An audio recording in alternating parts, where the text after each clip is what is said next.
الحمد لله نحمده ونستعينه ونستغفره ونؤمن به ونتوكل عليه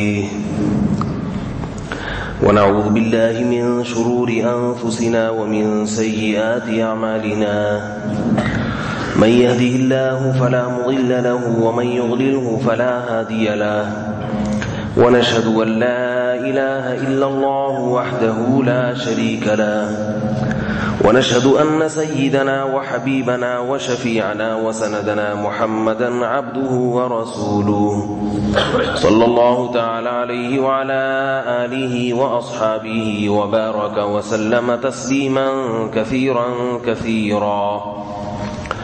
أما بعد فأعوذ بالله من الشيطان الرجيم. بسم الله الرحمن الرحيم. أينما تكونوا يدرككم الموت ولو كنتم في بروج مشيدة. وقال النبي صلى الله عليه وسلم الكيس من دان نفسه وعمل لما بعد الموت. تقریباً 2-3 ہفتوں سے ایک موضوع پر بیان چل رہا ہے کہ شریعت کی نظر میں عقل مند کون ہے. بعض لوگوں نے یہ تنبیہ کی کہ یہ جو آپ نے بیان کا نام رکھا ہے پاگلوں کی 2 قسمیں، یہ بیان کا نام ذرا عجیب سا ہے، اس کا کچھ اور نام بھی ہو سکتا تھا. جی اچھا ٹھیک ہے. آج 10 فروری 2017 ہے اور جمادی الاولیٰ کی کیا تاریخ ہے؟ 12 جمادی الاولیٰ 1437 ہجری. میں نے ان سے کہا تھا کہ بیان کے شروع میں بتا دیا کریں تاریخ. تو بعض لوگوں نے اشکال کیا کہ یہ نام آپ نے عجیب سا رکھا ہے اس کا. تو ایک بات تو یہ کہ اپنے بیانات کے نام میں نہیں رکھتا، یہ تو ایڈمن صاحب رکھ دیتے ہیں کچھ بھی. بعض بیانات ایسے ہیں جن کے نام میں خود باقاعدہ رکھتا ہوں. ان میں ایک میرا بیان ہے جو عاملوں کے خلاف ہوا ہے، اس کا میں نے خود نام رکھا ہے عاملوں کی بدماشیاں پارٹ 1 پارٹ 2. اور ایک نام تھا عاملوں کی پٹائیاں. اور ایک میرا بیان ہوا وہ بڑا دلچسپ نام تھا. پہلے وہ واقعہ سناؤں گا پھر نام میں مزہ آئے گا آپ کو. وہ بھی نام میں نے خود رکھا، لیکن یہ بہت اہم بیان ہے، اس کا نام میں خود تجویز کروں گا.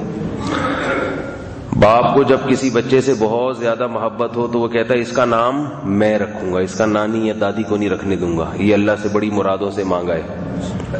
کچھ بیانات ایسے ہیں وہ اللہ سے بڑی مرادوں سے مانگے ہیں، وہ جب ہو گئے اللہ نے کہلوا دیے تو میں نے کہا اس کا نام میں خود رکھوں گا. تو ایک میرا بیان ہے، اس کا نام بعد میں بتاؤں گا، پہلے واقعہ پھر مزہ آئے گا نام سننے میں. وہ کوئی عامل تھے، کسی محلے میں پہنچ گئے اور وہاں جا کے لوگوں سے کہنے لگے میں تم لوگوں کا روحانی علاج کروں گا. سب کو بٹھا دیا گول دائرے میں اور الٹی سیدھی حرکتیں کرنا شروع کر دیں، بنیان سوگنا اور عجیب عجیب سی جو یہ لوگ کرتے ہیں. لوگوں نے پوچھا آپ کون ہیں؟ ان کا میں روحانی علاج والا ہوں، میں تم لوگوں کا روحانی علاج کروں گا. تو ایک صاحب نے یوٹیوب پہ میرا بیان اونچی آواز میں لگا دیا. اس بیان کا ٹائٹل تھا روحانی علاج والوں کا علاج. اس بیان کا نام کیا تھا؟ روحانی علاج والوں کا علاج. وہ نام میں نے خود رکھا تھا. اور دیکھو وہ میں نے اس لیے رکھا تھا وہ نام تاکہ لوگوں کو پتا چلے کہ ان لوگوں کو خود علاج کی ضرورت ہے، یہ کسی کا علاج کیا کریں گے. سمجھ میں آ رہی ہے بات کہ نہیں آ رہی؟ ان لوگوں کو علاج کی ضرورت ہم سے زیادہ ہے. تو وہ نام کام آ گیا کہ نہیں آ گیا؟ روحانی علاج والوں کا علاج. ایک بیان تھا عاملوں کی پٹائیاں. وہ بھی باقاعدہ اس میں کسی عامل کی پٹائی کسی نے کی ہے تو اس پہ وہ نام تھا. ابھی کل کسی خاتون کا فون آیا، میں نے بہت شاباش دی اس خاتون کو، خون بڑھ گیا میرا. وہ خاتون تھی، ان پہ کسی نے کہا جادو ہے، ٹونا ہے، کیا جو بھی کرتے ہیں یہ لوگ اس قسم کی باتیں. تو وہ اسے کسی بزرگ کے پاس لے گئے. وہ بزرگ مشہور ہیں علاج کرنے میں، ٹھیک ہے. میں یہ واقعہ کیوں سنا رہا ہوں؟ تاکہ اور بھی خواتین میں ہمت پیدا ہو. میں یہ نہیں کہہ رہا خواتین پٹائی کریں ان کی، میں یہ نہیں کہہ رہا، لیکن یہ کانفیڈنس ہے کہ وہ خاتون اس عامل کی بدماشیوں سے متاثر نہیں ہوئی، حالانکہ انہوں نے میرا بیان نہیں سنا تھا، بیان میرا بعد میں سنا ہے. پتا چلا کہ بعض لوگوں میں کامن سینس ہوتی ہے اور اتنی ہوتی ہے کہ ان کو بیان سنے بغیر بھی بات سمجھ میں آ جاتی ہے کہ یہ غلط ہو رہا ہے. لیکن اکثریت ان کی لفاظی میں، ان کی داڑیاں دیکھ کے اور ان کے ماتھوں پہ محراب دیکھ کے اکثریت متاثر ہو جاتی ہے، وہ پھر ڈرتی ہے. تو وہ خاتون کے رشتہ دار ان کو لے گئے، کہتی ہیں بڑا بنگلہ تھا اس کا اور ایک بابا جی بیٹھے ہوئے تھے. ان بابا جی نے پہلے تو یہ کہا کہ سب مردوں سے کہا کہ آپ لوگ باہر چلے جائیں، جو بھی مرد عورت ان کے ساتھ کوئی بھی ایک فرد تھا، 2 فرد تھے. اس خاتون نے کہا ایک بندہ بھی یہاں سے باہر نہیں جائے گا. کسی نامحرم عورت کے ساتھ تنہائی اختیار کرنا کیسی بری بات ہے. اس عامل نے پھر کیا کیا کہ جب دیکھ لیا نہیں جا رہا تو عامل نے لگایا 1-2 تھپڑ اس کو لگا دیے عورت کو، تھپڑ کے میں جن اتار رہا ہوں. انہوں نے بھی لگا دیے. جب اس نے لگائے، اب ممکن ہے کوئی کہ میں تشدد پھیلا رہا ہوں، یوٹیوب پہ بعض دفعہ نا چینل بند ہو جاتے ہیں تشدد کی باتیں. میں تشدد کی بات نہیں کر رہا. تشدد شروع کس نے کیا؟ عامل نے.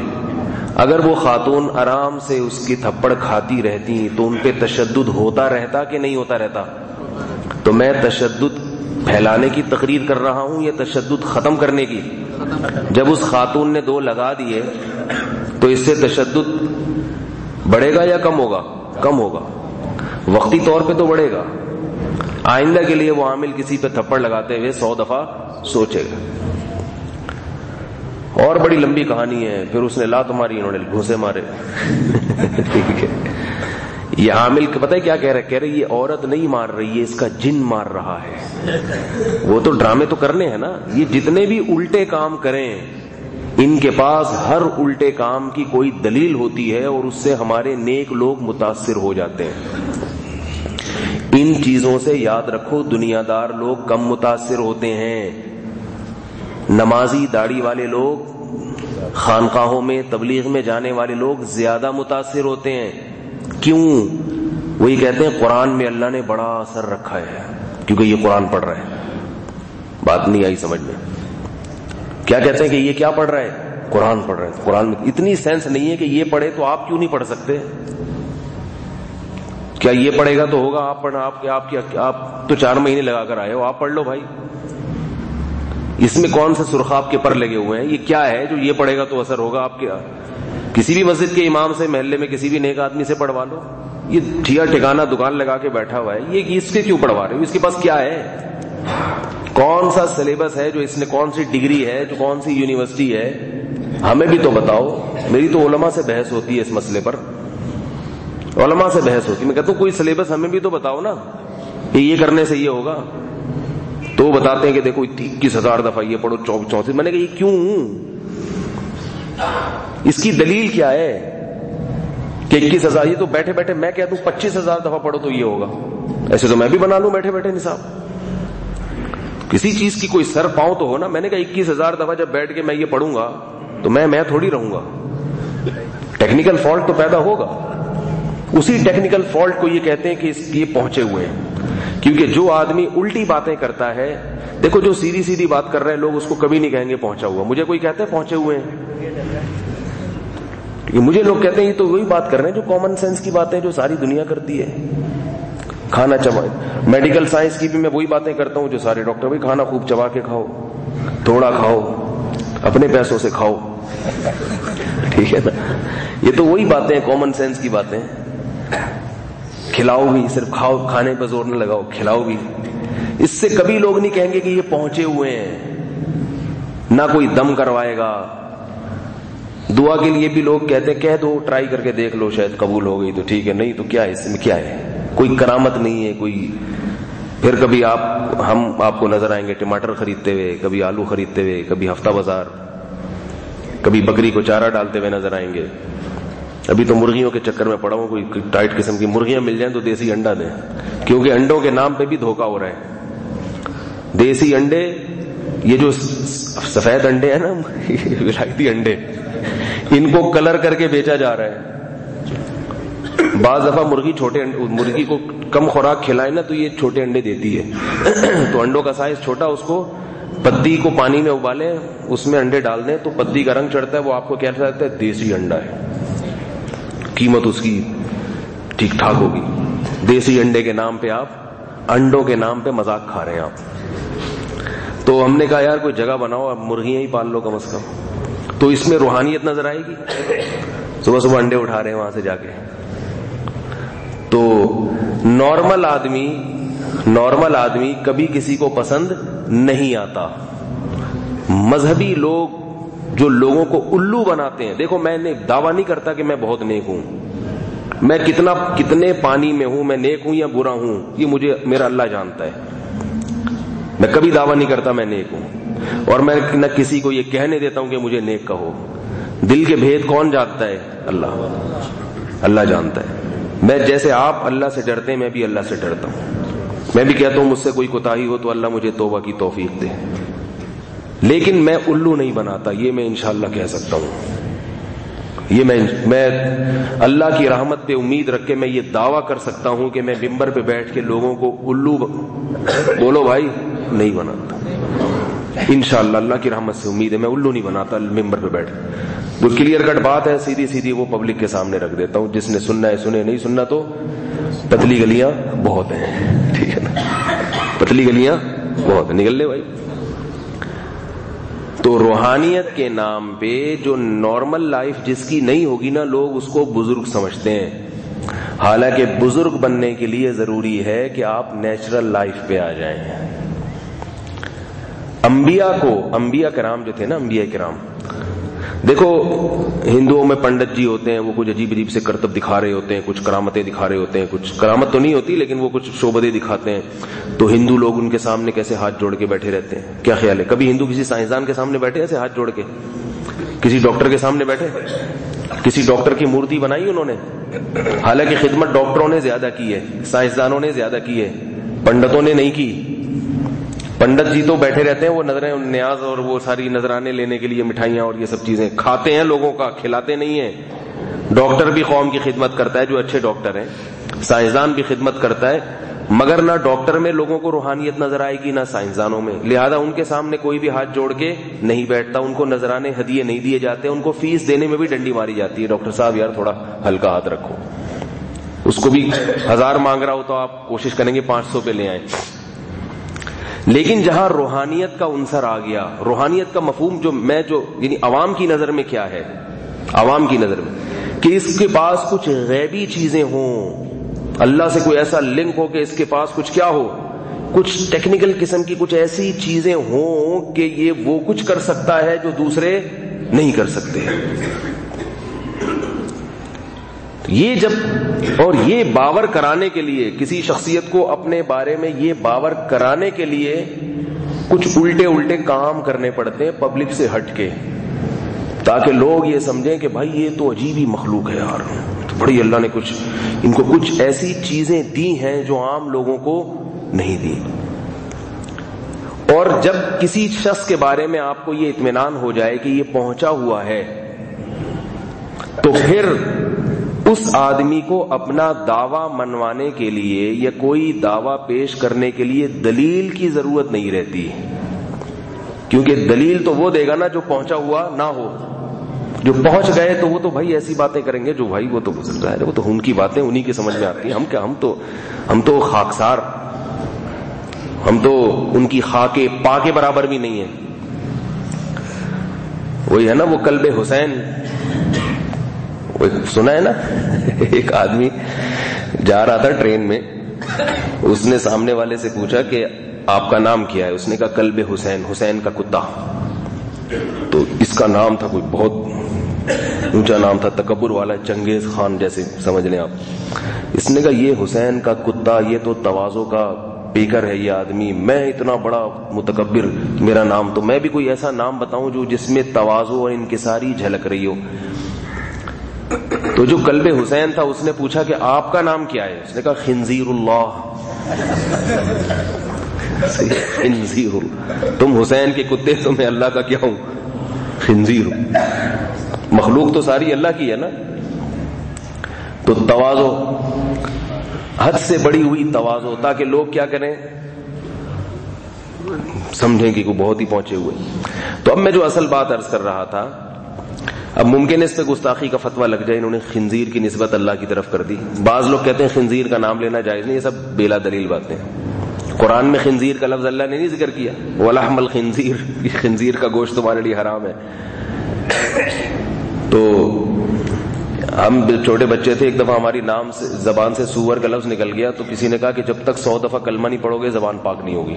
ہم بیٹھے ہوئے کلمے پڑھنے، کلمہ تو چلو پڑھ لینا چاہیے. پھر مجھے بعد میں خیال آیا کہ اگر یہ اتنا ناپاک لفظ ہوتا تو قرآن میں اللہ اس کو ذکر کیوں کرتے؟ جانور ناپاک ہے، اس کا جو تلفظ ہے، اس کا تکلم ہے، وہ ناپاک نہیں ہے. تو خیر اب کیا ہوا؟ دیکھو نبی صلی اللہ علیہ وسلم اگر عام انسانوں کی طرح انسان نہ ہوتے، نبوت کا مقام تو آپ کو ملا، لیکن آپ کی جو نارمل زندگی تھی وہ کیسی تھی؟ جیسے لوگوں کی ہوتی ہے، جیسے عرب کی اس زمانے میں ہوا کرتی تھی، مگر اس میں برائیاں نہیں تھیں، گناہ سے، برائیوں سے اور ان چیزوں سے پاک تھی وہ. اگر کوئی اور مسئلہ ہوتا تو عرب سارے آپ پر ایمان لاتے، ہاتھ پاؤں چومتے. وہ کہتے تھے اتنے سارے بت ہیں تو ان کو بھی ہم روحانی پیشوا مان لیتے ہیں. لیکن عربوں کو آپ صلی اللہ علیہ وسلم کو نبی ماننے سے جس چیز نے روکا وہ بنیادی طور پہ 2 چیزیں تھیں. یاد رکھو 2 چیزیں. نمبر 1، ان کے پاس پیسہ نہیں ہے، دولت نہیں ہے. دولت مند آدمی غریب آدمی کو اپنا رہبر نہیں بناتا، اس میں تکبر ہوتا ہے دولت مند میں، کیونکہ وہ یہ سمجھتا ہے کہ اگر میرے پاس دولت ہے تو میں قوم کا زیادہ بہتر آدمی ہوں، اور جس کے پاس دولت نہیں ہے وہ قوم کا پست آدمی ہے.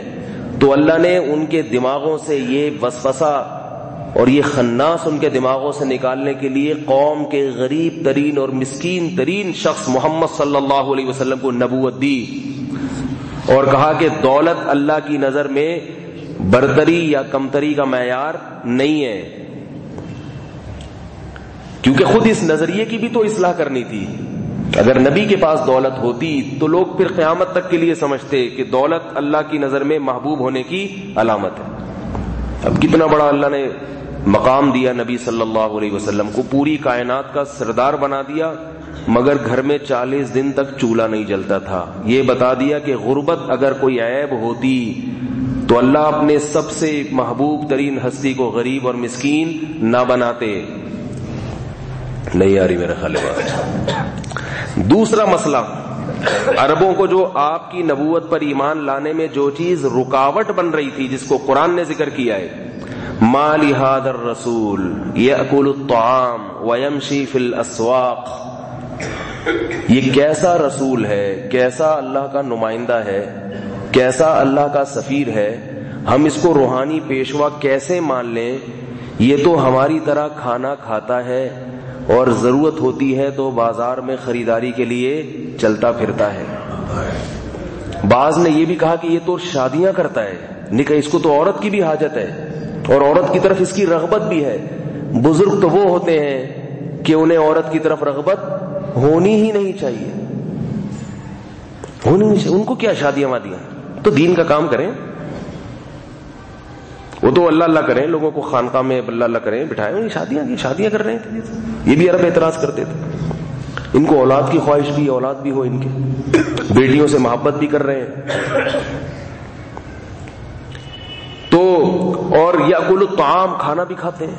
یمشی فی الاسواق، چلو اگر کھانا کھانا ہی ہے تو ان کے مریدین ہونے چاہیے یا فرشتے ان کو یہیں لا کے پہنچا دیا کریں. یہ بازار میں چلتے ہوئے اچھے نہیں لگتے ہمیں، بازاروں میں چلتے پھرتے بھی ہیں.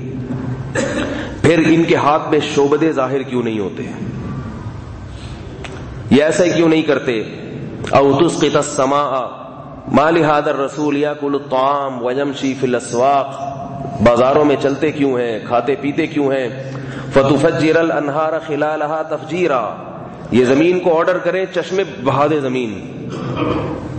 ان کے پاس سونے اور چاندی کے کنگن کیوں نہیں ہیں؟ اگر یہ اللہ کے اتنے محبوب ہیں تو ان کے ہاتھ میں اتنی طاقت ہونی چاہیے کہ یہ اپنی غربت 1 سیکنڈ میں دور کر دیں.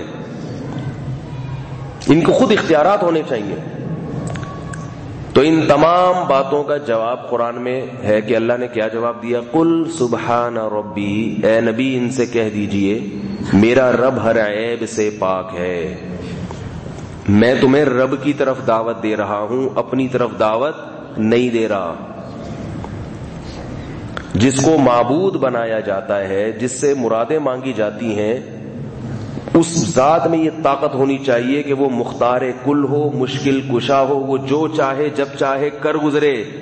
اگر میں تمہیں کہہ رہا ہوتا کہ میں بھگوان ہوں، میں معبود ہوں، میں خدا ہوں، مجھ سے مانگو، پھر یہ سوال ہوتا کہ آپ کے تو اپنے گھر میں چولہا نہیں جلتا، آپ ہمارے گھروں کے چولہے کیسے جلائیں گے؟ آپ تو خود محتاج ہیں کھانے کے، بازار میں خریداری کے، تو آپ ہمیں رزق کیسے پہنچائیں گے؟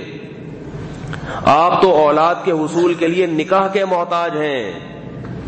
عبادت اس ذات کی جاتی ہے جو کسی کام کے کرنے میں کسی سبب کا محتاج نہ ہو. قل سبحان ربی، اے نبی ان سے کہہ دیجئے میرا رب ہر عیب سے پاک ہے، وہ یہ سارے کام کر سکتا ہے. هل كنت الا بشرا رسولا، میں تو محض ایک انسان ہوں. فرق کیا ہے کہ ایسا انسان ہوں لاکھوں کروڑوں میں اللہ نے مجھے سلیکٹ کیا ہے اپنا پیغام تم تک پہنچانے کے لیے. حقیقت اور ماہیت کے لحاظ سے میں تمہاری طرح کا انسان ہوں. یہ جو نبی کے ہاتھ پہ معجزے ظاہر ہوئے نا، چاند کے 2 ٹکڑے، اس بارے میں یاد رکھو پوری امت کا عقیدہ ہے کہ یہ ٹکڑے نبی نے نہیں کیے ہیں. یہ کس نے کیے ہیں؟ اللہ نے کیے ہیں. نبی کو یہ اختیار نہیں تھا کہ آپ چاند کے 2 ٹکڑے کر دیں. حضرت موسیٰ کو یہ اختیار نہیں تھا کہ لاٹھی کو سانپ بنا دیں. اگر حضرت موسیٰ کو اللہ اختیار دیتے کہ لاٹھی کو سانپ بنا دیں تو ہر دفعہ لاٹھی پھینکنے سے پہلے اللہ سے پرمیشن نہ لینی پڑتی، اور اللہ اطلاع نہ دیتے کہ پھینک دو، اب یہ بنا دوں گا، اب یہ بنا دوں گا، اب یہ بنا دوں گا. پہلی مرتبہ جب حضرت موسیٰ نے لاٹھی پھینکی ہے تو اللہ نے حکم دیا القیھا ما تلک بیمینک یا موسیٰ، اے موسیٰ تیرے دائیں ہاتھ میں کیا ہے؟ کہ سانپ ہے، اشدہ ہے، کیا ہے یہ؟ قال ہی عصای، اے اللہ یہ میری لاٹھی ہے. یہ پھر ایک لمبی بحث ہے کہ موسیٰ اللہ کو تو پتا تھا تو موسیٰ علیہ السلام جواب کیوں دے رہے ہیں؟ اللہ تعالیٰ حضرت موسیٰ کو مانوس کر رہے ہیں. اللہ کا جلال خشیت اتنی کہ حضرت موسیٰ اللہ کے سامنے کلام نہیں کر سکتے تھے. جب کسی کا روب بہت ہوتا ہے تو پہلے وہ گپ شپ کر کے تھوڑا سا اس کو مانوس کرتا ہے. جیسے پرانے زمانے میں جب شادی ہوتی تھی، پرانے زمانے میں تو دولہا کا روب بہت ہوا کرتا تھا، تو وہ پہلے نام پوچھتا تھا، بیگم کا نام پوچھتا تھا، اور ہیلو ہائے ہوتی تھی، گپ شپ، تاکہ اس کے دل سے تھوڑا سا روب نکلے. اب الٹا معاملہ ہو گیا ہے. اب کیا ہو گیا ہے؟ یہ روب میں بیٹھا ہوا ہوتا ہے. تو میں اس لیے کہتا ہوں کہ بھائی دولہے جو نئے نئے دولہے ہیں، دلہنوں سے کہتا ہوں کہ تو اس کی تھوڑی وحشت دور کرو، تھوڑا سا سلام دعا کرو، گھبرایا ہوا بیٹھا ہے بیچارہ. تو اللہ تعالیٰ نے حضرت موسیٰ علیہ السلام پر جو اللہ کا روب تھا، جلال تھا، اللہ سے ہم کلام ہو رہے ہیں نا، اس کو دور کرنے کے لیے تھوڑا خوف کا غلبہ ختم ہو، بات چیت شروع کر دی. روب دور کرنے کے لیے جو بات چیت کی جاتی ہے وہ ضروری نہیں کہ وہ ضروری ہو. ویسے ہی گپ شپ لگاتا ہے، اور بھائی کیا حال ہے، بھائی خیریت. مجھ سے لوگ ملنے کے لیے آتے ہیں نا تو میں تھوڑا سا اور بھائی خیریت سے کیا، مجھے پتہ بھی نہیں ہوتا، وہ نام بتاتا ہے پھر بھی بھول جاتا ہوں. وہ تو محض مانوس کرنے کے لیے، اور کیا کرتے ہیں، کہاں رہتے ہیں، اچھا انڈا موڑ پہ، اچھا ہمیں تو پتہ ہی نہیں تھا آپ بھی یہیں رہتے ہیں. ایسی ساری باتیں چلتی رہتی ہیں. تھوڑا سا وہ بندہ سیٹ ہوتا ہے، آپ بتائیں کیا مسئلہ ہے. تو یہ سنت طریقہ ہے، یہ اکابر کا طریقہ ہے کہ نئے آدمی آئے تو تھوڑا سا اس کو مانوس کر لیں. ہمارے حضرت کا بہت زیادہ روب تھا، جب ان کے پاس کوئی آتا تھا تو حضرت تھوڑا سا سلام دعا کرتے تھے، لیکن حضرت کو وہ نام بتاتے تھے اور اگلے سیکنڈ میں حضرت نام بھول جاتے تھے، کیونکہ نام اتنی غور سے سنتے ہی نہیں تھے. وہ فرماتے میں اس کا نام یاد کرنے کے لیے تھوڑی پوچھ رہا ہوں، میں تو تھوڑا سا مانوس کرنے کے لیے پوچھ رہا ہوں کہ بھئی یہ کون ہے، کیا ہے. تو اللہ نے حضرت موسیٰ علیہ السلام سے فرمایا ما تلک وما تلک بیمینک یا موسیٰ، اے موسیٰ تیرے دائیں ہاتھ میں یہ کیا چیز ہے؟ حضرت موسیٰ نے جواب دیا ہی عصایا یہ میری لاٹھی ہے، اتوکأ علیہا اس پہ میں ٹیک لگاتا ہوں. یہ بھی بدتمیزی کی بات ہے کہ کوئی بڑا آپ سے سوال کرے، آپ کہیں کیوں پوچھ رہے ہو، آپ کو پتہ ہی تو ہے. بعض دفعہ کوئی بڑا آدمی آپ سے، آپ کے ابا نے پوچھا آپ سے، آپ کی والدہ نے آپ سے پوچھا، کوئی بات پوچھی تو آپ اس کا جواب دیں. یہ نہ کہیں کہ یہ تو آپ کو پہلے سے معلوم ہے. بھائی اس کو معلوم ہے، اس کے باوجود وہ پوچھ رہا ہے تو کوئی تو حکمت ہوگی نا. تو اس سے ہمیں ادب تمیز کا بھی پتہ چلتا ہے. حضرت موسیٰ یہ نہیں کہا اللہ تو اللہ ہے، تو تجھے کیا پتا، تجھے نہیں پتا کہ یہ جو ہے لاٹھی ہے. لیکن ادب کے خلاف ہے. جب اللہ نے پوچھا ہے تو جواب دیا جائے گا. ہی عصایا یہ میری لاٹھی ہے. اور یاد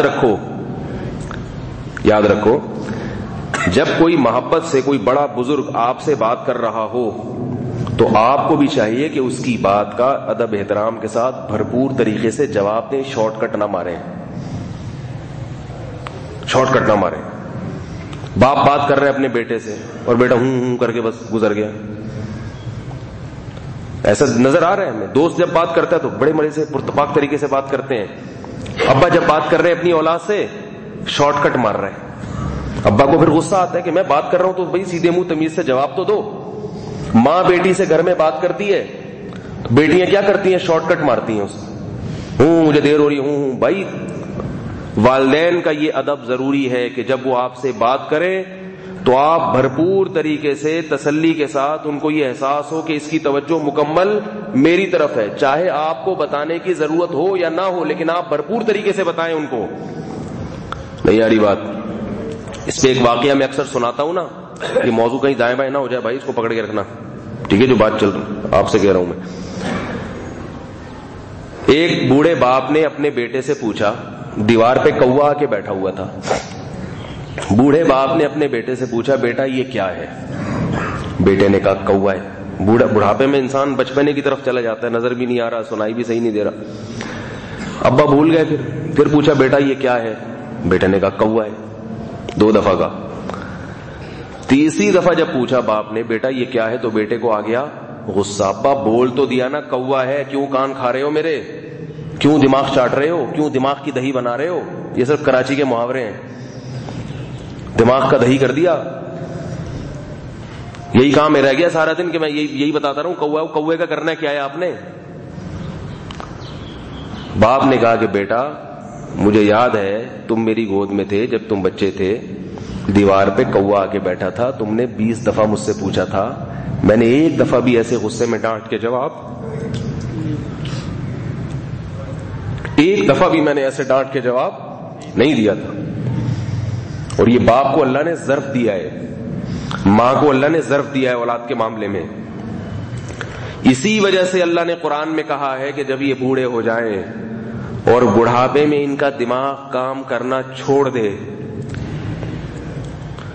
تو تم نے ان کے ساتھ لا تنہرہما جھڑکنا نہیں ہے کسی بات پہ. سمجھ میں آ رہی ہے بات؟ یہ نہیں کہنا کہ یہ سوال ابا غیر ضروری ہے، یہ آپ مجھ سے پوچھنے کے مجاز نہیں ہیں. باپ نے جب پوچھ لیا تو اب وہ غیر ضروری سوال بھی ضروری بن گیا. نہیں آ رہی بات؟ ہمارے ایک استاذ تھے، ابھی بھی ہیں، اللہ ان کی عمر پہ برکت دے. ان کے بھی ایک جو استاذ تھے جن کا بھی انتقال ہو گیا، تو وہ بڑے بزرگ تھے. انہوں نے اپنے ان شاگرد کے ذمے کوئی کام لگایا کہ آپ یہ کام کرو.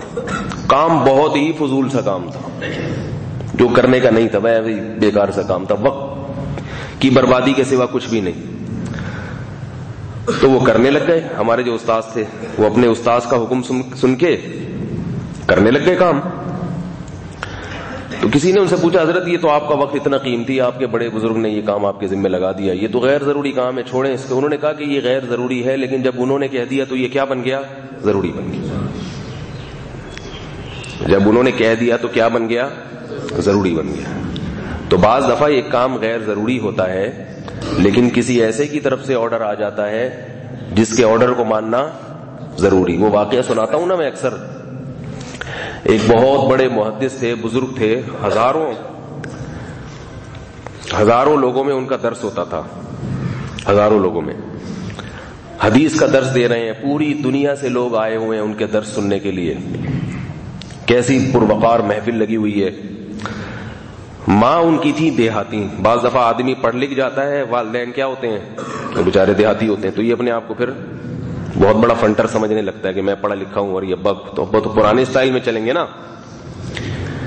تو وہ بوڑھی ماں ان کی آتی, بولتی کیا یہاں لوگوں کو بیٹھ کے جو ہے تو سبق پڑھا رہے, جا مرغیوں کو جا کے دانا ڈال. تو یہ بیچارے اٹھ کے جاتے. کتنے بڑے بڑے لوگ ان کے شاگرد, یہ اٹھ کے جاتے اور مرغیوں کو دانا ڈال کے واپس آتے, جہاں سے درس چھوڑا تھا وہیں سے شروع کر دیتے. کسی نے ان سے کہا کہ حضرت یہ مرغیوں کو دانا ڈالنا کیا اتنا ضروری کام ہے؟ یہ تو کسی اور وقت بھی ہو سکتا ہے, مرغیاں تو ویسے بھی باہر سے کچھ بھی کھا پی کے گزارا کر دیتی ہیں. اتنا قیمتی درس چل رہا ہے, اتنا بڑا مجمع بیٹھا ہوا ہے, تو یہ کام چھوڑ دیتے, بعد میں کر لیتے. انہوں نے کہا کہ مرغیوں کو دانا ڈالنا ضروری نہیں ہے, لیکن جس شخصیت نے مجھے اس دانا ڈالنے کا آرڈر کیا ہے اس کے آرڈر کو ماننا ضروری ہے.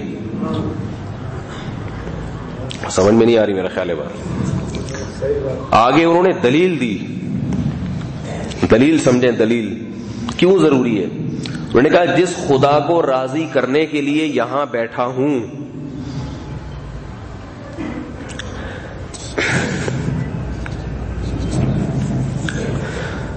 فرمایا کہ جس خدا کو راضی کرنے کے لیے یہاں بیٹھا ہوں, تو وہ خدا کیا ہو جائے گا؟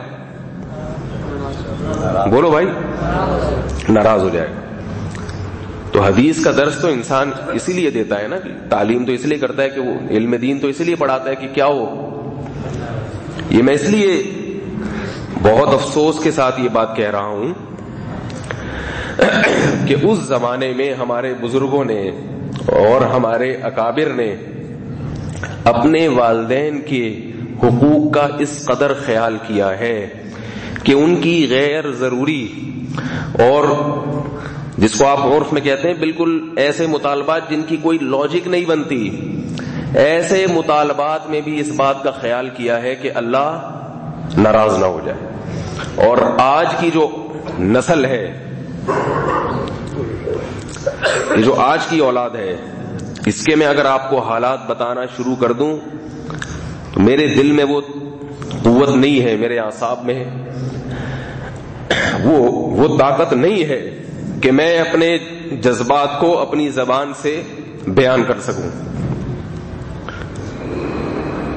اس طرح سے والدین سے بات کی جاتی ہے, اس طرح سے جیسے وہ اس کے کیا ہو, ملازم ہو.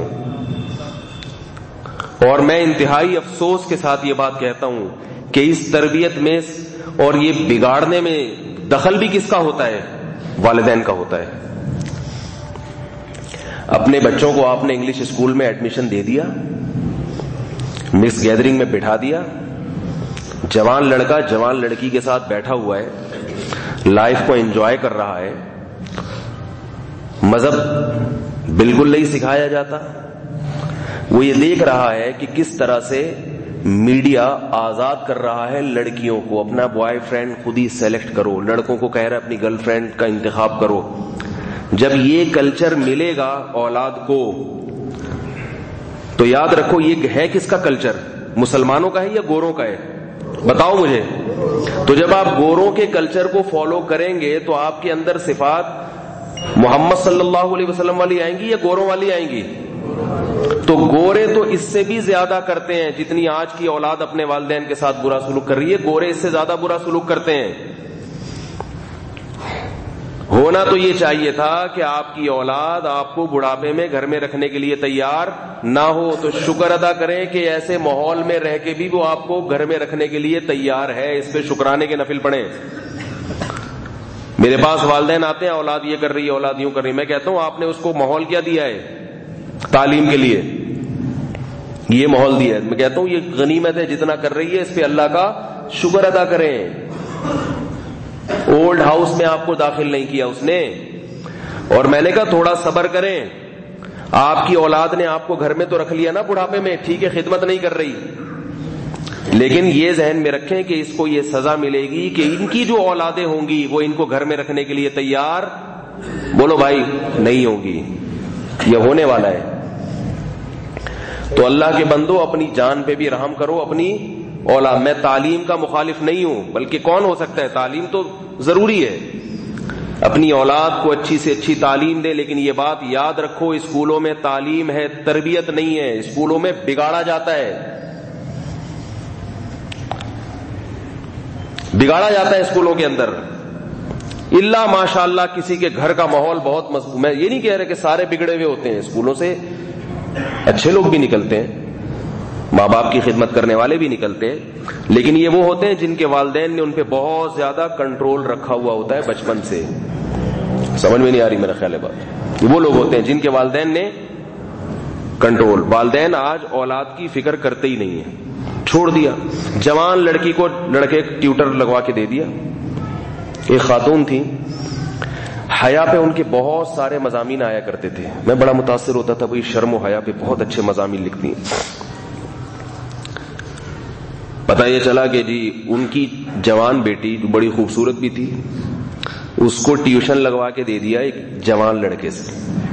وہ لڑکا بند کمرے میں ان کی بچی کو پڑھا رہا ہے ٹیوشن. کنوارا لڑکا ہے، جوان. لڑکی بھی کیا ہے، جوان. بند کمرے میں روزانہ بیٹھے ہوئے ہیں، پڑھ رہے ہیں ایک دوسرے سے. اور والدہ صاحبہ کیا لکھ رہی ہیں، حیا پہ. بولتے کیوں نہیں، حیا پہ ان کے بہترین قسم کے مضامین آ رہے ہیں. حیا پہ. تو گھر میں حیا کا ماحول پیدا ہوگا. یہ حالات. پھر پوچھتے ہیں کہ بچی بھاگ گئی، بچی کے چکر، بچی سنتی ہی نہیں. تو کیسے سنے گی بھائی؟ وہ اس کو نہیں سننا چاہیے، اس کو بالکل نہیں سننا چاہیے. اگر وہ سن رہی ہے تو بیوقوف ہے. جب آپ نے خود اس کو یہ ماحول بنا کے دیا ہے، شریعت کو تو آپ مانتے نہیں. علماء سے دور رکھا بچوں کو اپنے. یاد رکھو پہلے زمانے میں لوگ اپنی اولاد کو نیک بنانے کے لیے، خوب اچھی طرح سمجھیں یہ جملہ، خوب سنیں اس کو، اپنے بچوں سے علماء کی خدمت کروایا کرتے تھے، تاکہ بچے علماء کی خدمت کریں گے تو والدین کی پھر اس سے بھی زیادہ کریں گے. کیونکہ والدین کا مقام بچوں کے لیے علماء سے زیادہ ہے، اپنے والدین کا مقام ہو. ویسے تو علماء کا مقام سب سے اونچا ہے، لیکن بچے کے لیے سب سے پہلے کون ہے؟ اپنے والدین ہیں. اور یہ کام پہلے زمانے کے بادشاہ بھی کیا کرتے تھے، کیونکہ بادشاہوں کو ڈر ہوتا تھا کہ شہزادے جتنا بگڑیں گے نا عیاشی میں، اس بگاڑ کا ہم پھر تحمل نہیں کر سکتے. خلیفہ ہارون رشید تھا یا مامون رشید تھا، مجھے ذہن سے نام پوری طرح یاد نہیں ہے. اس نے اپنے بیٹے کو بھیجا امام مالک کے پاس تربیت کے لیے کہ امام مالک کی خدمت کرو جا کے. اور یہ ساری تربیتیں کب ہوتی ہیں؟ بچپن میں ہوتی ہیں. جب وہ بالکل بالغ ہو گیا، شعور پیدا ہو گیا، اب وہ آپ کے ہاتھ سے نکل گیا. اب بیٹھ کے اللہ اللہ کرو بس. اب پھر جاؤ عاملوں کے پاس، روحانی علاج والوں کے پاس. تو پہلے کا کام ہوتا ہے یہ. تو وہ امام مالک کے پاس بچے کو بھیجا. وہ بچہ کیا کر رہا تھا؟ ان کی خدمت کیا کرتا تھا ان کے پاس رہ کے. آج والدین بچے کو استاذ کی خدمت کرنے نہیں دیتے. یہ بتا دو، الٹا کرتے ہیں. نہیں نہیں، یہ کون ہوتے ہیں؟ یہ کون ہوتے ہیں ہمارے بچے سے خدمت لینے والے؟ یہ کون ہوتے ہیں ہمارے بچے کو ڈانٹنے والے؟ بچے کے سامنے استاذ کی بے عزتی کی جا رہی ہے. تو بچے کے دل میں استاذ کا احترام پیدا ہوگا؟ جب استاذ کا نہیں ہے تو پھر باپ کا بھی نہیں ہوگا. ہمارے ایک استاذ ہیں، ان کے بچے بڑے نیک ہیں. میں نے اتنے نیک بچے کسی کے اب تک کی رپورٹ ہے کہ میں نے دیکھے نہیں. اللہ ان کو نظر بد سے بچائے. بہت احترام کرتے ہیں اپنے والد کا اور اس اساتذہ کا بھی. میں بھی ان کے ایک بیٹے کا استاذ ہوں. انہوں نے کیا کہ ہم نے چونکہ ان کے بچوں کو دیکھا ہے بچپن سے، ایک دفعہ ان کے بچے نے گھر میں آ کے اپنے استاذ کی شکایت لگائی کہ انہوں نے مجھے بہت ڈانٹا ہے. والدہ سے شکایت لگائی. والدہ نے کہا ہوں ایسے کیا، یوں کیا. میں ٹھیک ہے ابا آئیں گے تو ابو کو میں بتاؤں گی تمہارے شکایت لگاؤں گی. ابو جب گھر میں آئے تو ابا سے بتایا کہ ابو میرے نہیں بلکہ ان کی اہلیہ نے بتایا کہ آپ کے بیٹے کو نا فلاں قاری صاحب نے بہت سختی کی ہے، استاذ ہیں انہوں، ذرا جا کے ان سے پوچھیں کیونکہ وہ استاذ جو ہمارے ہیں وہ بھی بڑے محتمم ہیں اور بڑی ان کی وجاہت ہے. تو ان کے بچے کو تو کوئی چھیڑ دے ان کو تو بہت ہی غصہ آنا چاہیے کہ میں اتنا بڑا عالم, میں اتنا بڑا مفتی اور میں اتنا بڑا مدرسہ چلا رہا ہوں, میرے بچے کو فلاں قاری صاحب نے کیسے ہاتھ اٹھایا یا کیسے اس کو ڈانٹا. تو ان کو تو غصہ آنا چاہیے تھا نا. تو انہوں نے اپنے بیٹے کو بلایا, بولا تم نے اماں سے شکایت لگائی ہے اپنے استاذ کی؟ جی ابا انہوں نے ایسے ایسے کیا میرے ساتھ. کہا بیٹا یہ پہلی اور آخری مرتبہ ہے, اس کے بعد اگر تم نے گھر میں آ کے اپنے استاذ کی شکایت لگائی تو تمہارے استاذ نے تمہیں جتنی تنبیہ کی ہے نا اس سے زیادہ تنبیہ کون کرے گا؟ میں کروں گا. اسی کو کہتے ہیں با ادب با نصیب بے ادب. میں یہ نہیں کہہ رہا کہ کوئی استاذ آپ کے بچوں کو کوٹتا پیٹتا رہے, یہ غلط ہے. اگر ظلم ہو رہا ہے تو آپ جائیں اس کو شکایت, استاذ سے الگ سے ملیں. بچوں پہ خامخواہ کی سختی کرنا اس سے بچوں کو نقصان ہوتا ہے, بلا وجہ کی سختی کرنے سے بچے کی ذہنی گروتھ رکتی ہے.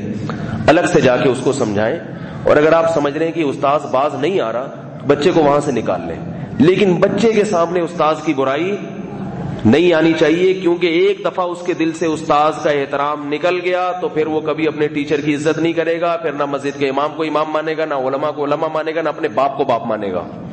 آخر میں نتیجہ یہاں آئے گا. سمجھ میں آ رہی ہے کہ نہیں آ رہی ہے؟ تو بات کیا کر رہا تھا میں؟ وہ تو میں تھا, یہ بھی بات یہاں کہاں سے آ گئی؟ اب ہے نہیں, مرغی کا انڈا کہاں سے آ گیا یار؟ تو سردیوں میں مرغی کا انڈا لے کے وہ تو میں ایک منٹ پہلے یہ موضوع کمپلیٹ کر دوں نا جو لے کے چلا تھا میں. تو بچے کو جو ہے نا, بچے کو احترام سکھائیں استاد. ہاں خدمت, میں واقعہ سنا رہا تھا امام مالک کا کہ وہ بادشاہ نے اپنے بیٹے کو بھیجا کہ بھائی جا کے ان کی خدمت میں رہو, ان کی خدمت کرو. بچپن میں بچہ بات مان لیتا ہے, وہ خدمت کرتا ہے, وہ آپ اس کو جس ماحول میں ڈالیں گے ڈل جائے گا. تو ایک دن وہ آئے اور دیکھا کہ بادشاہ آیا, اس نے دیکھا کہ وہ بچہ لوٹا لے کے کھڑا ہوا ہے. امام مالک تھے یا اس زمانے کے کوئی اور بزرگ تھے, میں واقعے کے جو الفاظ وہ ہے شخصیات ان کو زیادہ فوکس نہیں کرتا. میری کوشش ہوتی ہے جو واقعہ جو اصل ہے نا جس سبق مل رہا ہے اس کو زیادہ وہ اس طرف زیادہ توجہ دوں. تو وہ جو ہے نا وہ لوٹے سے ان کو وضو کروا رہے اپنے استاذ کو, اور استاذ اپنے پاؤں دھو رہے ہیں. شہزادہ وضو کرا رہا ہے کس کو؟ عالم کو. شہزادہ بادشاہ کے لوگ یعنی حکومتی لوگ وہ وضو کرا رہا ہے, اور وہ کیا کر رہے ہیں؟ اپنے پاؤں اپنے ہاتھ سے دھو رہے ہیں. تو بادشاہ نے کہا کہ حضرت میں نے اپنا بچہ آپ کے پاس تربیت کے لیے بھیجا تھا, بگاڑنے کے لیے نہیں بھیجا تھا. آپ تو بچے کو بگاڑ رہے ہیں. انہوں نے کہا کیوں بھائی, اس سے خدمت تو لے رہا ہوں. انہوں نے کہا کہ آپ کے اپنے پاؤں خود کیوں دھو رہے ہیں, یہ کیوں نہیں دھو سکتا؟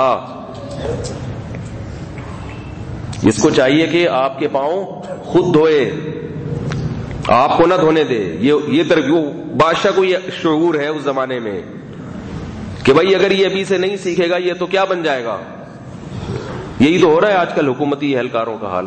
تربیت ہے نہیں, بیٹا ہی باپ کو کھانا شروع کر دیتا ہے, بیٹا ہی باپ کو مروا دیتا ہے. ہوتا نہیں ہوتا؟ بیٹے نے باپ کو مروا دیا, وہ اس نے بھائی کو مروا دیا, فلانے نے اپنی بیوی کو مروا دیا. کہتے ہیں, مجھے نہیں پتا مروایا کہ نہیں مروایا, لیکن لوگ کہتے ہیں واللہ عالم. تو یہ اسی وجہ سے تو ہو رہا ہے سارا حساب کتاب. تو میرے بھائی اپنے بچوں کو علماء کی محفلوں میں بھیجا کرو. انشاءاللہ اس سے جتنے مرضی بگڑ گئے مگر آپ کا احترام بڑھاپے میں کریں گے, خدمت کریں گے. ان کو پتا ہے کہ میں بدگمان بھی نہیں ہو رہا کہ جو نہیں جاتے وہ خدمت نہیں کرتے. بہت سے ہم نے دنیا دار دیکھے ہیں وہ بڑی خدمت کرتے ہیں, دیندار پیچھے رہ جاتے ہیں, دنیا دار آگے نکل جاتے ہیں. قاعدہ کلیہ نہیں ہے, اکثر یہی ہے کہ دین ہوگا تو پھر احترام آئے گا, خدمت کرو گے. دین نہیں ہے تو ان کو بوجھ سمجھو گے. اور گوروں کے حالات سے عبرت حاصل کرو. ان کے پاس ایمان اور دین نہیں ہے تو کیا حال کر دیا. ہمارے پاس کچھ بھی نہیں ہے, ٹوٹا پھوٹا ایمان ہے, ٹوٹا پھوٹا عمل ہے. اس کی وجہ سے کم از کم ہمیں اپنے والدین سے محبت ہوتی ہے. تو میں اصل موضوع کی طرف آتا ہوں.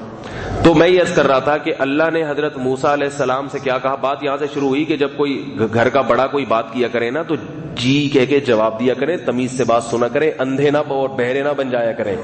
جیسے اللہ نے حضرت موسیٰ سے بات کی تو حضرت موسیٰ نے بھرپور طریقے سے جواب دیا ہے اس کا.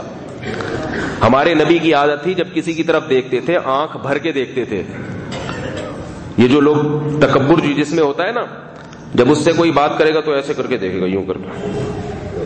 اس کو اس سے بھی تکلیف ہو رہی ہے کہ میں گردن کیوں گھماؤں اس کی طرف، گردن کیوں گھماؤں. بھائی نگاہ بھر کے بات کرو، اس کی طرف توجہ دو، بھرپور طریقے سے اس سے بات کرو کہ بھئی کیا بات ہے، کیا مسئلہ ہے. ٹائم نہیں ہے تو اس کو منع کر دو، بھائی ابھی میں بات ہی نہیں کر سکتا، کیونکہ ممکن ہے مجھے بولے آپ تو بات ہی نہیں کرتے. تو بھائی بات نہیں کرتے تو وہ تو مجبوری ہے نا کہ اتنے لوگوں سے سارا دن بٹن دبا کے آدمی کیسے ریکارڈنگ کیسے کرتا رہے گا بات. تو پوری کیسٹ کی طرح لوگ چاہتے ہیں کہ مولانا لوگ ہر وقت بولتے رہے. وہ ایسا تو نہیں ہوتا نا، ایسا کریں گے تو آپ کو پتا ہے کہ پھر کوئی بھی نہیں آئے گا.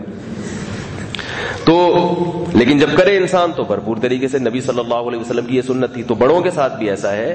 یہاں تک حکم ہے کہ والدین آپ کو بلا رہے ہیں، آپ نفل نماز میں ہیں، تو نفل نماز توڑ کے ان کی پکار کا جواب دیں. مگر یہ بھی یاد رکھو کہ بعض چیزوں میں اللہ نے والدین کو اختیار نہیں دیا ہے. بعض چیزیں ایسی ہیں، وہ پھر میں کسی اور وقت بتاتا رہتا ہوں، وہ پھر مجھ سے فون پہ پوچھ لیں. بعض چیزیں ایسی ہیں جہاں والدین کو زبردستی کرنے کا اختیار نہیں ہے، کیونکہ بعض دفعہ والدین کو اپنے حقوق کا علم نہیں ہوتا، وہ بھی پھر بعض چیزوں میں مسلط ہو جاتے ہیں.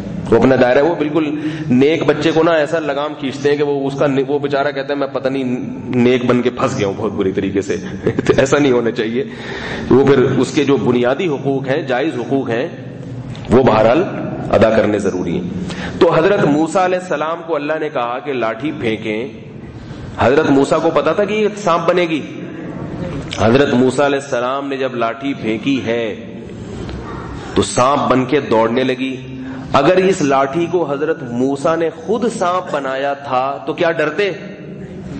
یہ جو جادو کرنے والے لوگ ہوتے ہیں، یہ شعبدے دکھاتے ہیں، یہ کچھ سانپ بنا دیں گے، تو ڈر کے کبھی بھاگتے نہیں ہیں. یہ پبلک تو بھاگ جاتی ہے، یہ نہیں بھاگ. ان کو پتا ہوتا ہے کہ یہ سانپ وانپ نہیں ہے، یہ ڈرامے بازی ہو رہی ہے. یہ کہ ہم نے بنایا ہے نا، تو ہمیں پتا ہے ہم نے بنایا کیا. حقیقت میں بنایا ہے یہ پبلک کو بیوقوف بنانے کے لیے بنایا ہے، ان کو پتا ہوتا ہے. وہ جو آپ نے دیکھا ہوگا یوٹیوب میں کچھ ویڈیوز آتی ہیں، بندہ درمیان سے 2 ٹکڑوں میں تقسیم کر دیتے ہیں، تو جس کو تقسیم کرتے ہیں وہ تو نہیں بھاگتا کہیں ڈر کے، اور جو تقسیم کرنے والا ہے وہ بھی نہیں بھاگ رہا ہوتا، پبلک بھاگ جاتی ہے. اس لیے کہ جو تقسیم کرنے والے ہیں ان کو پتا ہو کہ یہ شعبدے بازی ہے، نظر کا دھوکہ ہے، حقیقت میں نہیں ہو رہا. حضرت موسیٰ علیہ السلام نے جب لاٹھی پھینکی ہے، سانپ بن کے دوڑنے لگی. حضرت موسیٰ مخالف سمت میں دوڑنے لگے. سانپ ادھر کو دوڑ رہا ہے، حضرت موسیٰ ادھر کو دوڑ رہے ہیں. اور قرآن کہہ رہا ہے ایسا دوڑے ہیں لم یعقب، پیچھے مڑ کے بھی نہیں دیکھا. اتنا ڈر گئے، اتنا گھبرا گئے. اس سے یہ بھی پتا چلتا ہے کہ طبعی چیزوں سے ڈرنا یہ تقوی کے خلاف نہیں ہے. بڑے بڑے بزرگوں کو بھی بندوق سے ڈر لگتا ہے اور لگنا چاہیے. یہ جو بعض لوگ فنڈر ہمیں تو نہ بم سے ڈر لگتا ہے نہ بندوق سے، اس کا مطلب ان کا دماغی توازن خراب ہے. مجھے سانپ اتنا پہنچا ہوا بزرگ میں، سانپ چھوڑ دو مجھے کچھ نہیں ہوگا. بھائی کیوں بھائی؟ موسیٰ علیہ السلام کو ہو رہا ہے تو کیا ان سے بھی بڑا ہے؟ کیا خیال ہے؟ تو اگر کسی بزرگ کو دیکھ رہے ہیں کسی کی دھمکی سے ڈر گئے تو یہ طبعی چیز ہے. میں تبھی کہہ رہا ہوں نا، نارمل رہ کر نیک بننے کی کوشش کریں، ایب نارمل نہ بنے. ایک صاحب کہنے لگے کہ میں جو ہے نا اپنا سارا کاروبار وائنڈ اپ کر کے امریکہ سے ادھر آ رہا ہوں پاکستان، اور بس میں اسلامی سلطنت میں رہوں گا اور میرے بچے پلے. میں نے کہا آپ کا یہاں کوئی پہلے سے بزنس ہے؟ پہلے سے کوئی کاروبار؟ آپ آئیں، ضرور آئیں، ہم تو کہتے ہیں اسلامی ملک میں رہو، لیکن کوئی کاروبار ہے یہاں پہ؟ کہہ رہے نہیں ہے، وہ تو اللہ کھلائے گا. میں نے کہا کوئی وحی آئی ہے آپ کو کہ اللہ نے کہا میں زبردستی ٹھونسوں گا؟ تمہارے پاس کچھ بھی نہیں ہے پھر بھی میں زبردستی ٹھونسوں گا. کہیں لکھا ہوا ہے قرآن میں یا حدیث میں؟ کہیں لکھا ہوا ہے؟ کہنے قرآن میں ہے نا کہ وہ اللہ نے کہا ہے کہ تقوی اختیار کرو تو تمہیں ایسی جگہ سے رزق دوں گا جہاں سے تمہارا گمان بھی نہیں ہوگا. تو میں نے کہا تقوی اختیار کرو، آدھا تقوی یا پورا تقوی؟ تو کہنے کہ پورا تقوی. تو میں نے کہا پورے تقوی میں یہ بھی ہے کہ کسب کا معاش کا پہلے انتظام ہو، پھر اللہ پہ توکل کرو. نہیں یاری بات سمجھ میں. میں نے کہا پہلے پراپر طریقے سے معاش کا بزنس کا انتظام کریں، پھر اللہ پہ توکل کریں کہ اللہ میں ایک کافروں کے ملک کو چھوڑ کر مسلمانوں کے ملک میں جا رہا ہوں، اور کس پر اعتماد کر رہا ہوں؟ تجھ پر. تو میں نے کہا اگر وہ کاروبار نہیں بھی چلا تو اللہ غیب سے مدد کرے گا، لیکن کیونکہ آپ نے اپنے قوائف پورے کر لیے ہیں، آپ نے اپنے ذمے کا کام پورا کر لیا، اب اللہ اپنے ذمے کا کام پورا کرے گا. آپ نے اپنے ذمے کا کام پورا کیا ہی نہیں، گھر میں بیٹھ گئے، آ کے یہاں پاکستان میں آ گئے، بیٹھ گئے کمرے میں بند ہو کے. اب کیا کریں نا، دکان چل رہی ہے، کچھ کاروبار کا تجربہ بھی نہیں ہے ان کو. اب نہ وہ پکوڑے بیچنے تھوڑے دنوں میں، پھر کہیں گے یار اللہ میں نے تجھ پہ توکل کیا تھا، امہر کا چھوڑ کر آئے اور کام کیا لگا دیا تو نے، پکوڑوں کا کام لگا دیا. تو کمانے میں اسباب اختیار کرنا فرض ہے، اس کے بعد توکل کس پہ کریں؟ اللہ پہ. اور یہ جو آیت ہے نا کہ جو اللہ پہ توکل کرتا ہے غیب سے مدد کرتا ہے، اس کا یہ مطلب نہیں ہے. اس کا مطلب یہ ہے کہ کمانے میں گناہ کا راستہ اختیار نہ کرو. اگر تمہیں ایک حرام راستہ نظر آ رہا ہے لیکن اس میں پیسہ زیادہ ہے، اور ایک حلال راستہ ہے اس میں پیسہ کم ہے، تو حلال اختیار کرو اور توکل کس پہ کرو؟ اللہ پر. اللہ تمہیں وہاں سے روزی پہنچائے گا اس حلال کے ذریعے جہاں سے تمہارا گمان بھی نہیں ہوگا. حرام سے بچنے میں توکل کا حکم ہے، حلال اختیار کرنا تو فرض ہے.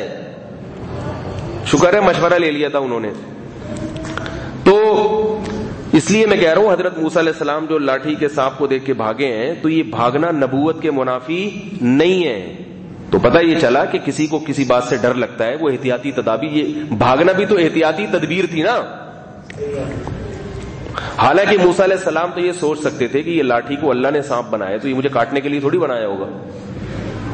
لیکن حضرت موسیٰ نے پھر یہ بھی سوچا ہوگا کہ اللہ نے یہ تو نہیں کہا کہ نہیں کاٹے گی تمہیں. یہ کہاں اللہ نے لکھا ہوا.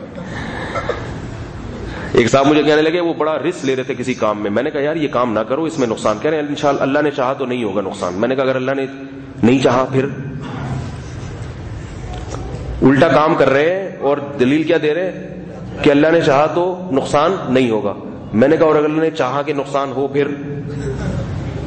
کہہ رہے ہیں کیسی باتیں کر رہے ہیں آپ. میں نے کہا اللہ نے کب کہا ہے کہ میں چاہوں گا یا نہیں چاہوں گا؟ آپ جناب شوگر کا مریض لڈو کھا رہے ہیں، شوگر کا مریض شوگر ہائی پہنچی گئی اور رسگلے کھا رہے ہیں. اب اسے ہم کہہ رہے ہیں بھائی نہیں کھا مر جائے گا، تو کہہ رہے اللہ نے چاہا تو نہیں مروں گا. تو ہم کہیں گے اور اگر اللہ نے چاہا نہیں چاہا پھر؟ اللہ نے چاہا تو نہیں مرے گا، لیکن اگر اللہ نے یہ نہیں مرنا نہیں چاہا تو پھر تو مر جائے گا نا. تو تجھے کس نے بتایا کہ بھائی اللہ نہیں چاہے گا؟ اللہ نے تو کہا لڈو کھاؤ گے شوگر کی بیماری تو مرو گے. کیونکہ میری عادت یہی ہے کہ جو شوگر کا مریض لڈو کھاتا ہے میں چاہتا ہوں کہ یہ مر جائے. ٹھیک ہے نا؟ کیا خیال ہے؟ جو اسباب اختیار نہیں کرتا صحت کے، تو اللہ یہ چاہتے ہیں کہ وہ کیا ہو جائے؟ جو 20ویں بلڈنگ سے چھلانگ لگائے گا، تو بتاؤ اللہ چاہتے ہیں کہ بچے یا مرے؟ اب تک کی رپورٹ یہی ہے کہ اللہ یہ چاہتے ہیں کہ مرے، کیونکہ ہم نے اس قسم کے جتنے واقعات دیکھے بندہ بچا نہیں ہے. تو اس کا مطلب ہے اللہ بتانا چاہتے ہیں کہ میں کیا چاہتا ہوں، جو 20ویں منزل سے چھلانگ لگائے گا میں یہ چاہتا ہوں کہ وہ بچے نہیں. ہاں میں یہ نہیں چاہتا کہ وہ چھلانگیں لگائے، لیکن جب لگا لیے. وہ ایک صاحب مجھے کہنے لگے دلیل الٹی دلیل ہے. ایک صاحب کہنے لگے دیکھو 3 طلاقیں نافذ نہیں ہوتی ہیں کیونکہ اللہ یہ نہیں چاہتے کہ میاں بیوی کا گھر اجڑے. دلیل دے رہے ہیں 3 طلاقیں نافذ نہیں ہوتی، ایک ہوتی ہے 3، کیونکہ ایک میں آپشن رہے گا رجوع کا، 3 نافذ ہو جائیں گی. تو 3 طلاقوں میں جو گھر اجڑ رہا ہے، تو آپ بتاؤ اللہ یہ چاہتے ہیں کہ گھر اجڑے میاں بیوی کا؟ مجھ سے کہہ رہے ہیں. میں نے کہا اللہ قطعاً یہ نہیں چاہتے کہ میاں بیوی کا گھر اجڑے، اس لیے اللہ یہ نہیں چاہتے کہ آپ 3 طلاقیں دیں. لیکن جب آپ نے دے دی تو پھر اللہ چاہتے ہیں کہ اجڑے. ٹھیک ہے نا؟ جیسے آپ نے بلڈنگ سے چھلانگ لگا لی، جیسے اللہ چاہتے ہیں کہ کوئی قتل ہو. آپ کے ایک بندوق میں 3 گولیاں ہیں، آپ کو پتا ہے ایک گولی سے زخمی ہوگا مرے گا نہیں، دوسری سے اور زخمی ہو جائے گا، تیسری سے یہ زخموں کی تاب نہ لا کے دنیا سے ہی چلا جائے گا. اب آپ 1 فائر بھی کر سکتے تھے، 2 بھی کر سکتے تھے، 3 بھی کر سکتے تھے. آپ نے برس کھول دیا، 3 فائر اکٹھے نکال دیے. اب آپ کہہ رہے وہ بندہ مر گیا، آپ کہہ رہے یار میں نے تو سنا تھا مولوی صاحب سے بیان میں کہ اللہ نہیں چاہتے کہ بندے قتل ہوں، اللہ تو چاہتے ہیں لوگوں کو زندگی ملے. تو یہ دلیل صحیح ہوگی؟ اس کو یہی کہا جائے گا کہ اللہ نہیں چاہتے کہ بندے قتل ہوں، لہذا اللہ نے 3 فائر کرنے پر پابندی لگا. اللہ نے کہا ٹیٹی بندوق کا رخ مسلمانوں کی یا کسی انسان کی طرف مت کرو. لیکن جب آپ نے کر دی اور گولی چلا دی تو پھر اللہ چاہتے ہیں کہ وہ مرے اور اس کی سزا آپ کو ملے. تو جب 3 طلاقیں دے دی ہیں تو بیوی تو گئی ہاتھ سے، اور اسلامی حکومت نہیں ہے، ورنہ ایسے آدمی کو باقاعدہ سزا بھی ملتی. حضرت عمر کے دور میں یہ قانون تھا کہ جو 3 طلاقیں اکٹھی دیتا تھا اس کو کوڑے پہلے لگتے تھے، فتویٰ بعد میں دیا جاتا تھا کہ بیوی حرام ہو گئی. آئی بات سمجھ میں؟ اور حضرت عمر بھی مفتی بھی تھے نا، تو جب کوئی آتا نا حضرت میں 3 طلاقیں دے دیے میں کیا کروں، حضرت عمر ڈنڈے سے پہلے دھنائی لگاتے تھے.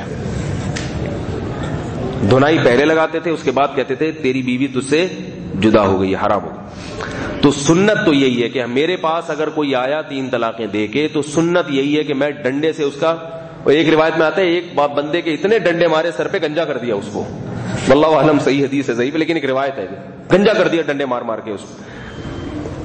تو سنت تو یہی ہے کہ کوئی 3 طلاقیں دے کے مفتی کے پاس آئے تو مفتی کو چاہیے کہ وہ پہلے کیا کرے, اس کی دھنائی لگائے. لیکن لوگ آج کل اس کو افورڈ نہیں ہو گئے, ایک تو بیوی بھی گئی, اوپر سے ڈنڈے بھی پڑ رہے ہیں. لیکن گورنمنٹ کو چاہیے کہ مفتی حضرت مفتی محمد تقی عثمانی صاحب مدظل العالی نے مشرف کے دور میں یہ گورنمنٹ کو یہ ریکویسٹ کی تھی کہ یہ 3 طلاقوں پر پابندی لگائی جائے, اس پہ جب تعزیر ہو. لیکن ہماری حکومت خواتین کے حقوق پر سنجیدگی سے سوچنے کے لیے تیار نہیں ہے. یہ لوگ پتہ ہے خواتین کو کون سے حقوق دے رہے ہیں, ان کو آزاد کیا جائے, کپڑوں سے آزاد کر دو ان کو, شوہر کی دسترس سے آزاد کر دو, بہن کو بھائی سے آزاد کر دو, بیٹی کو باپ سے آزاد کر دو. اس قسم کی آزادی کو یہ کیا کہتے ہیں, حقوق نسواں, یا NGOs جو آج کل کام کر رہی ہیں. تو اگر آپ حقیقی معنوں میں عورت کو حقوق دینا چاہتے ہو تو پھر مرد کو 3 طلاقوں پر کی پابندی لگانی پڑے گی. ہٹی دینا جائز نہیں ہے, غصے میں دے جاتا ہے تو نقصان ہوتا ہے. خیر, تو حضرت موسیٰ علیہ الصلوۃ والسلام سانپ سے ڈر کے بھاگے. تو میں اصل بات عرض یہ کر رہا تھا کہ اگر سانپ, لاٹھی کو سانپ بنانا کا حضرت موسیٰ کے اختیار میں ہوتا تو ڈر کے بھاگتے, اور یہ سارا پروسیس ہوتا نیچے پھینکو. جب بھاگے واپس نہیں آئے تو اللہ نے فرمایا یا موسیٰ اقبل, اے موسیٰ واپس پلٹ, لا تخف, ڈر مت, سنعیدها سیرتها الاولی, اس سانپ کو پکڑ لے, ہم تجھ سے وعدہ کرتے ہیں اس کو دوبارہ لاٹھی بنا دیں گے. اگر اللہ صرف اتنا کہتے نا واپس جا کے پکڑو, تو پکڑ تو لیتے, اللہ کا آرڈر ہے, لیکن کب کباتے ہوئے پکڑتے, اللہ میری زندگی کا آخری وہ ڈسے گا, زہر جائے گا. تو اللہ نے تسلی بھی دے دی کہ اے موسیٰ پکڑو بھی, اور جس خدا نے اس لاٹھی کو سانپ بنایا ہے وہ اس سانپ کو دوبارہ لاٹھی بنا دے گا. اسی لیے قرآن کہہ رہے جو خدا تمہیں انسان سے مٹی بناتا ہے وہی مٹی سے دوبارہ انسان بنا کے قیامت کے دن اپنے سامنے کھڑا کر دے گا. یہ اس کے تصرفات ہیں. اس لیے یہ نہ سوچا کرو کہ قبر میں مر کے کیڑے کھا کے ختم ہو جاتے ہیں, دوبارہ کہاں سے پیدا ہوں گے. سب کچھ کر سکتا ہے وہ. گاڑی میں جیسے آگے کا گیئر ہوتا ہے نا, ریورس گیئر بھی ہوتا ہے. تو اللہ فرماتے ہیں ہم جیسے تمہیں مٹی سے پانی اور پانی سے انسان بنا سکتے ہیں اور پھر انسان سے دوبارہ مٹی, تو یہ عمل ہم ریورس بھی کر سکتے ہیں. سب کچھ دوبارہ ہو سکتا ہے. یہ صرف فلمیں ہی نہیں ہیں جو ریورس ہو جاتی ہیں, صحیح ہے نا. یہ جو انسان کی فلم ہے یہ بھی ریورس ہو جائے گی. تو اسی طرح جب بھی حضرت موسیٰ علیہ الصلوۃ والسلام کہیں مشکل میں مبتلا ہوئے ہیں تو اللہ کی طرف دیکھا اور اللہ نے کیا کہا, اے موسیٰ اس لاٹھی کو پھینک. کبھی وہ سانپ بن رہی ہے لاٹھی, کبھی سمندر پہ مار رہے ہیں تو 2 ٹکڑے ہو رہے ہیں اس کے. جب پھنس گئے حضرت موسیٰ علیہ السلام مشکل میں تو اللہ نے کیا کہا کہ اس کو دریا پہ ماریں آپ, اس لاٹھی کو, کیونکہ حضرت موسیٰ تو دیکھ رہے تھے ابھی تک تو یہ لاٹھی سانپ بنی ہے, یہاں سانپ پانی میں کیا کرے گا. تو اللہ نے بتایا کہ جو اللہ اس لاٹھی کو سانپ بنا سکتا ہے وہ اس لاٹھی سے اور بھی کام لے سکتا ہے. سانپ پھینکا ہے وہ, یعنی زمین مارا ہے پانی میں اور 2 ٹکڑے بن گئے اس کے.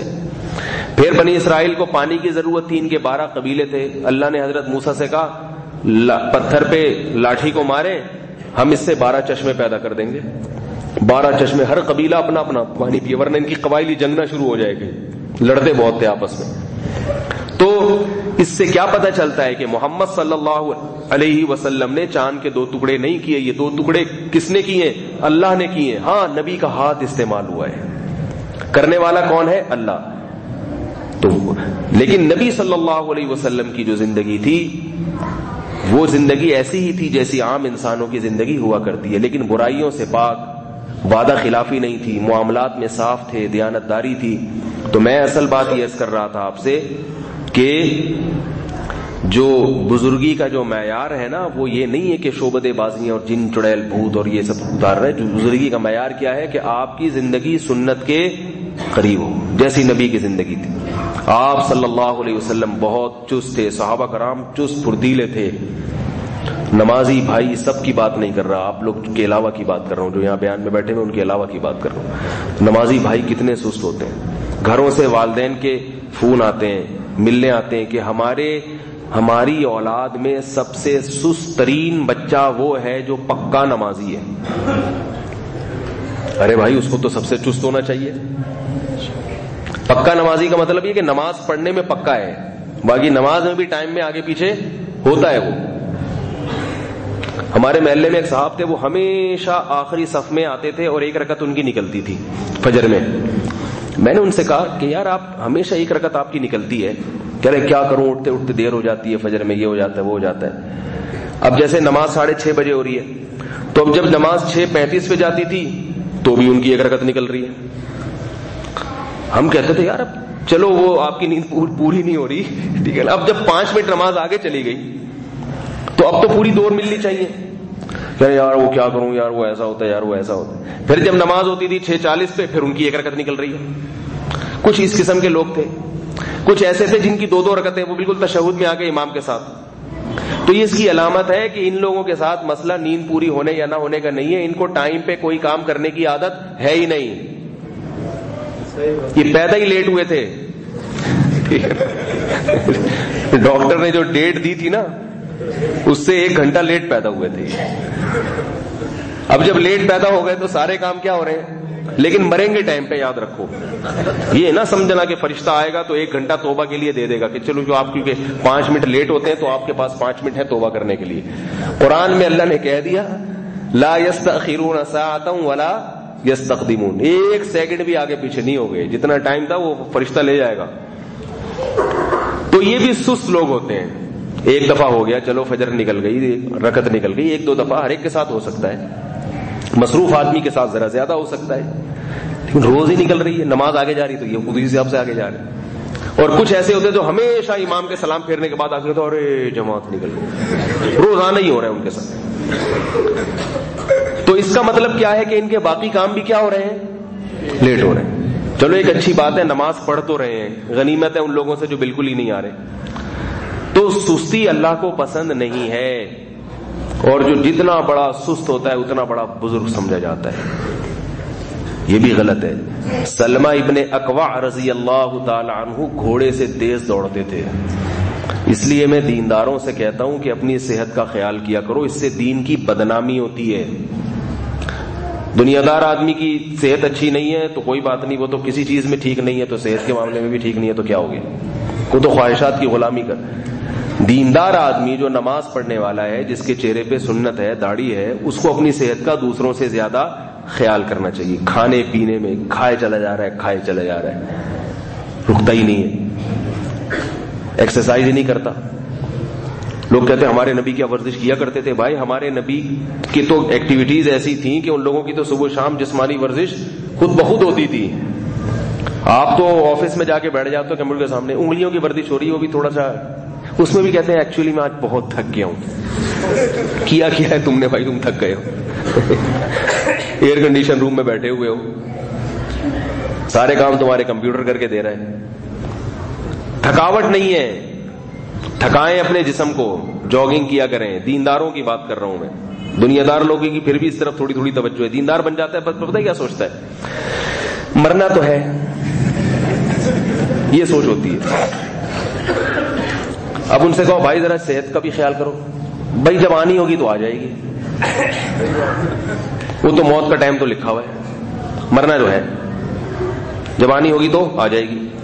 بھائی تھوڑا اپنی فٹنس کا خیال کرو، یہ توند کہاں جا رہی ہے، یہ کولے کدھر کو جا رہے ہیں، تھوڑا سا تو کچھ مطابقت ہونی چاہیے نا. اتنا ڈفرنس جو ہے یہ ذرا نقصان دہ. تو جواب دیتے ہیں کہ بھائی کیا فٹنس پہ کیا ملے گا، قبر میں جائیں گے تو کیڑوں نہیں تو کھانا ہے نا. کھانا کس نے، قبر کے کیڑوں نہیں تو کھانا ہے. تو کیڑوں کو، تو ایک صاحب مجھ سے کہنے، میں نے کہا کیڑوں کو کھلانے کے لیے کچھ جسم کو بنا لو یار، کیڑے کھاتے ہوئے ان کو تو مزہ آئے، کم از کم کچھ کھا رہے ہیں. یہ تو میں نے کہا باڈی اس قسم کی ہے کہ کیڑے بھی اس کو شوق سے نہیں کھائیں گے. ٹھیک ہے ٹھیک. تو یہ دماغ میں ہے کہ کیڑوں نہیں تو کھانا ہے. نبی صلی اللہ علیہ وسلم نے موٹاپے کو پسند نہیں کیا. آپ بھی تو یہ کہہ سکتے تھے کہ کیڑوں نہیں تو کھانا ہے، تو کیا ضرورت ہے. آپ صلی اللہ علیہ وسلم کا جسم کتنا خوبصورت تھا. قبر میں تو آپ صلی اللہ علیہ وسلم نے بھی جانا ہے، اور گئے آپ صلی اللہ علیہ وسلم بھی قبر میں. ٹھیک ہے آپ کی جسم محفوظ ہے، مگر جسم لوگوں سے تو چھپ گیا نا. یہ ہمارے اکابر کا، ہمارے بزرگوں کا طریقہ نہیں تھا اپنی صحت کا خیال نہ رکھنا. اگر صحت کا خیال نہ رکھنا یہ کوئی اچھا کام ہوتا تو اللہ قرآن مجید میں ان خوراکوں کا ذکر کیوں کرتے جو صحت کے لیے ضروری ہیں.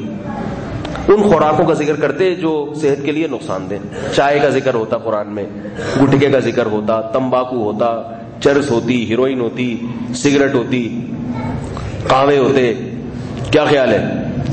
قرآن میں جہاں بھی ذکر آیا ہے انار کا, انگور کا, انجیر کا, اور کیلے کا ذکر بھی ہے. کیلے میں پوٹاشیم ہوتا ہے بہت زیادہ, میگنیشیم ہوتا ہے, لیکن زیادہ نہ کھائیں, موٹے ہو جائیں گے. ٹھیک ہے, اتنا کھائیں کہ بس ہڈیاں مضبوط ہو جائیں تھوڑی سی. اور کھجور سے بہتر تو کوئی پھل ہی نہیں ہے. کتنی چیزیں اللہ نے قرآن میں ذکر کی ہیں. زیتون ہے, ڈالڈے کا ذکر ہے قرآن میں, ہے بھائی. یہ جو آج کل مختلف قسم کی چربیوں سے عجیب عجیب سے تیل نکالے, کہیں بھی نہیں ہے. زیتون کا ذکر ہے قرآن میں. مچھلی کا ذکر ہے, لحمن طریا, تازہ گوشت مچھلی. تو ایسے ہی پرندوں کے گوشت کو اللہ نے جنت میں رکھا ہے. جنت میں اس کا مطلب ہے پرندوں کے گوشت میں کوئی خاص بات ہے جو اللہ نے جنتیوں کا پھل کس کو بنایا ہے, جنتیوں کی خوراک پرندوں کے گوشت کو بنایا ہے. اس کا مطلب پرندوں کے گوشت میں کوئی خاص چیز ہے. شکار کیا کریں تفریح کے لیے, جائز تفریحات جائز. بس یہ بات ختم کرتا ہوں. جائز تفریحات جائز. ہمارے نبی صلی اللہ علیہ وسلم نے فرمایا ارمو فإن أباكم كان رامیا, تیر اندازی سیکھو, شکار کیا کرو. حدیث میں شکار کے الفاظ نہیں, لیکن مفہوم تو وہی ہے نا. تیر اندازی سیکھو اس لیے کہ تمہارے باپ اسماعیل علیہ السلام تیر انداز تھے. حضرت اسماعیل کا گزر بسر کیسے ہوتا تھا؟ جنگلوں میں نکل کے شکار کرتے تھے اور شکار کر کے جانور کھایا کرتے تھے. تو جب شکار پہ پابندی ہٹا کرے, سارا سال تو پابندی نہیں رہتی نا, تو ہٹا کرے تو بندوقیں لے کے چلے جایا کریں, شکار کریں. یہ جائز تفریح ہے. اس سے دماغ فریش ہوتا ہے, پیغمبروں کی سنت پر عمل ہوتا ہے, صحت بھی اچھی ہوتی ہے. آج تفریح کے لیے سینما گھر چلے جاتے ہیں بیوی بچوں کو لے کے, انٹرنیٹ پہ بیٹھ جائے گا فلمیں دیکھنے کے لیے. اس تفریح سے صحت بھی برباد, دماغ بھی خراب, اور کمر کے موہرے کی سیٹنگ کیا ہو جاتی ہے. کمپیوٹر پہ گھنٹے گھنٹے بیٹھا رہے گا تو کمر تو آؤٹ ہو جائے گی نا اس کی. صبح اٹھتا ہے تو پھر ایسا ہی رہتا ہے جس زاویے میں بیٹھا ہوا تھا نا. کمر کے مسائل کھڑے ہو رہے ہیں انٹرنیٹ پہ بیٹھنے کی وجہ سے, فیس بک پہ گھنٹوں گھنٹوں بیٹھے رہتے ہیں. تو یہ تفریحات کیا کریں, یہ والی. ایک تو چھوٹی سی بات رہ گئی ہے, دعا کے وقت میں انشاءاللہ بتاؤں گا. وہ اللہ تعالی ہم سب کو سمجھنے کی, عمل کرنے کی توفیق عطا فرمائے.